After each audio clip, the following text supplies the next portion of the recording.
Ya, pemirsa, Presiden ke-7 Republik Indonesia Joko Widodo menuding ada agenda politik besar di balik isu ijazah palsu. Ya, Jokowi pun enggan untuk menunjukkan ijazah asli miliknya di luar persidangan.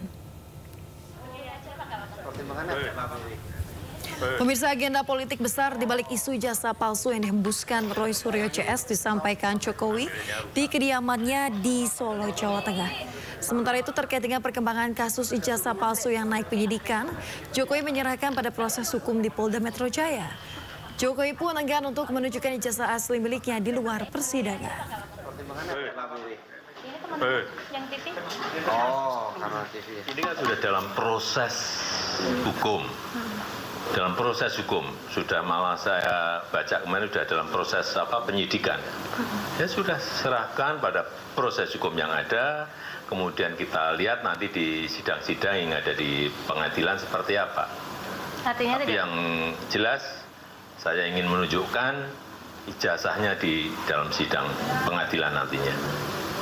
Tidak ada rencana sama sekali untuk menunjukkan secara di luar sidang ya Pak? Tidak, Roy Suryo. harus dalam sidang-sidang pengadilan yang ada nanti. Akan saya tunjukkan ijazah asli yang... Ya, sementara itu Roy Suryo menilai ada kejanggalan dalam peningkatan status kasus ijazah Jokowi di Polda Metro Jaya dari penyelidikan ke penyidikan. Ya, Roy pun menyebut harusnya Jokowi diperiksa usai Polda Metro Jaya meningkatkan status kasus ijazah Jokowi tersebut. Sangat janggal sekali kalau kemudian ada kenaikan status. Itu yang pertama. Yang kedua soal kenaikan status adalah kalaupun dipaksakan atau nekat dinaikkan, maka nanti pada yang harus diperiksa pertama adalah pelapor. Joko Widodo harus datang duluan ke Polda Metro Jaya, bukan kemudian sudah ada sounding-sounding minggu ini kami akan dipanggil. Itu urutannya salah besar. Joko Widodo dulu harus dipanggil. Kemudian saksi-saksi dari pihak pelapor yang dipanggil duluan. Ahli, panggil lagi semuanya di sana.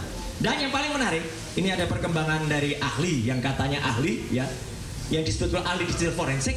Pada saat gelar pendapat khusus di Bareskrim, dia mengakui dia bukan ahli analog. Jadi kalau dia sendiri dihadirkan, makan tuh kata-katanya. Buat apa dia dihadirkan untuk sebuah bukti yang sifatnya analog? Jadi dia tidak berhak untuk menjadi ahli dalam kasus di Polda Metro Jaya. Kalau itu dipaksakan lucu. Dan dia waktu itu di Bareskrim, sebenarnya kami waktu itu bisa menolaknya karena dia tidak mendapatkan surat tugas. Kami, saya, Dr. Ismon, Dr. Tifa, Dr. Taufik, itu ada di surat tugas yang diserahkan kepada Karo Asidik. Ahli digital forensik yang katanya ahli itu tidak mendapatkan surat tugas, jadi dia harusnya bisa ditendang keluar. Tim Pembela Ulama dan Aktivis atau TPUA menyerahkan 3 bukti baru ke Bareskrim terkait kasus ijazah Jokowi. Dengan 3 bukti baru ini, pemirsa, TPUA berharap polisi bisa tingkatkan kasus ke penyidikan dan menetapkan tersangka.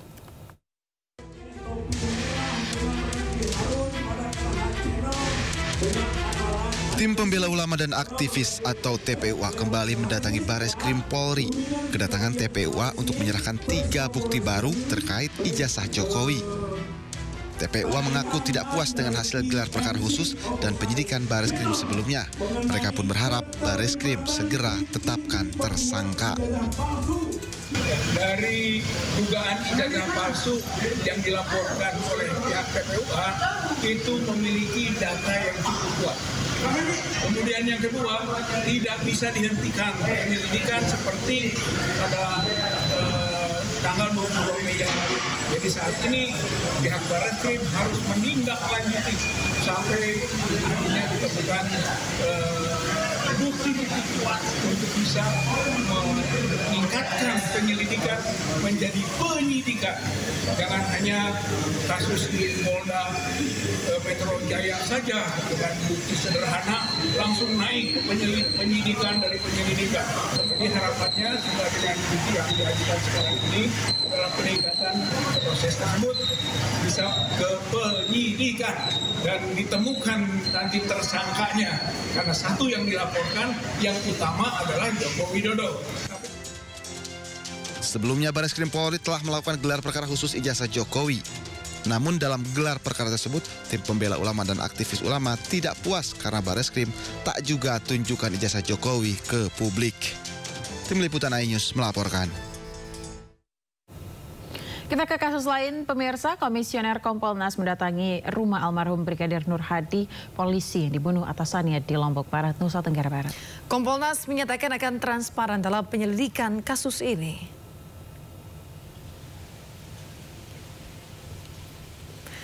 Pemirsa, dua komisioner Kompolnas yang datang ke rumah Brigadir Nur Hadi adalah Supardi Hamid dan juga Arif Wicaksono. Mereka menemui istri Brigadir Nur Hadi, Elma Agustina. Dalam pertemuan, istri korban berharap penyelidikan dilakukan secara transparan. Selain itu, pemirsa, Kompolnas juga membuka masukan untuk Polri terutama nasib anak korban. Sebelumnya polisi telah tetapkan 3 tersangka, 2 diantaranya dihentikan dengan tidak hormat dari Polri. Selain proses yang transparan, mereka terus mendapatkan informasi yang berkelanjutan terkait peristiwa ini. Juga mereka menitipkan harapan kepada kami, melalui kami kepada Polri, menyangkut anak-anak dari almarhum Nur Hadi. Nah, kami nanti akan mencoba untuk meminta kepada baik Polda maupun Polri. Semuanya dituntaskan sama nggak yang berwajib saja. Terima kasih semua. Tadi sempat minta apa katanya soal jaminan? Minta hak dan kewajiban. Minta hak dan kewajiban saya sebagai istri almarhum yang menjadi anggota sama kewajibannya dari instansi kepolisian kepada.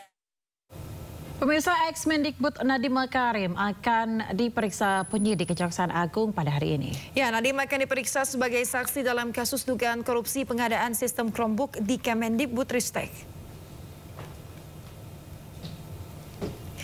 Pemirsa, menurut Kapus Pen Kejagung Harley Siregar, hari ini sesuai jadwal yang sudah ditentukan dan sudah dilayangkan surat panggilan. Nadiem Makarim akan diperiksa di Gedung Kejagung, Jakarta. Nadiem akan diperiksa sebagai saksi dalam kasus dugaan korupsi pengadaan sistem Chromebook di Kemendikbudristek. Diketahui pemirsa, kasus ini naik ke tahap penyidikan pada 20 Mei 2025 lalu. Perkara ini berkaitan dengan bantuan peralatan teknologi bagi satuan pendidikan tingkat dasar, menengah, dan juga atas.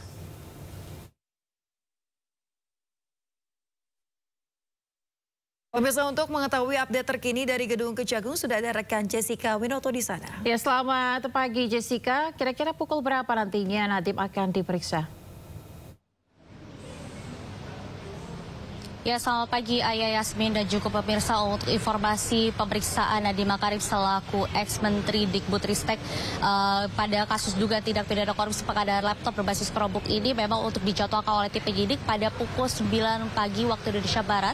Tetapi informasi dari tim kuasa hukumnya, khususnya dari Hotman Paris sendiri, ini mengatakan Nadiem Makarim akan hadir di Gedung Bundar Jampitsus Kejaksaan Agung Republik Indonesia pada pukul 8 pagi waktu Indonesia Barat. Sementara saat ini pada pukul 8:41 masih belum ada tanda-tanda kedatangan dari Nadiem Makarim. Sehingga kami kemungkinan besar Nadiem Makarim akan datang masih sesuai dengan jadwal panggilan dari tim penyidik Kejaksaan Agung Republik Indonesia. Lalu Ayah Yasmin dan juga pemirsa, dapat kami sampaikan sebelumnya Nadiem Makarim ini sudah dipanggil untuk kedua kalinya untuk pemeriksaan kedua pada hari Selasa 8 Juli 2025 yang lalu. Tetapi memang untuk Selasa yang lalu ini Nadiem Makarim masih belum bisa memenuhi panggilan tersebut, sehingga hari ini dikonfirmasi bahwa Nadiem akan memenuhi panggilan untuk pemeriksaan yang kedua. Tetapi Yasmin, Ayah dan juga pemirsa, dapat kami sampaikan bila kita kilas balik pemeriksaan pertama kali Nadiem Makarim selaku saksi di kasus dugaan tindak pidana korupsi pengadaan laptop berbasis Chromebook di lingkungan Kemendikbudristek periode 2019 hingga 2022 ini pada tanggal 23 Juni 2025 yang lalu dan berlangsung selama 12 jam. Sehingga saat ini pun juga informasi terkini bahwa tim penyidik maupun dari Kejagung pada kasus ini pun masih belum ada penetapan tersangka pada kasus ini, dan juga untuk nominal atau besarnya kerugian negara yang dihasilkan dari kasus dugaan tindak pidana korupsi ini masih belum diketahui, yang artinya masih dalam tahap penghitungan. Tetapi untuk bila kita melihat dari anggaran pengadaan laptop ini berada di angka 9,9 triliun rupiah. Sehingga Yasmin, Ayah dan juga pemirsa, kami akan terus pantau perkembangan situasi yang ada di sini, khususnya untuk kedatangan Nadiem Makarim di pemeriksaan kedua pada hari ini. Sementara itu, Ayah, Yasmin. Ya, baik, terima kasih rekan Jessica Benoto melaporkan langsung dari Kejagung, Jakarta. Selamat bertugas kembali, Jessica.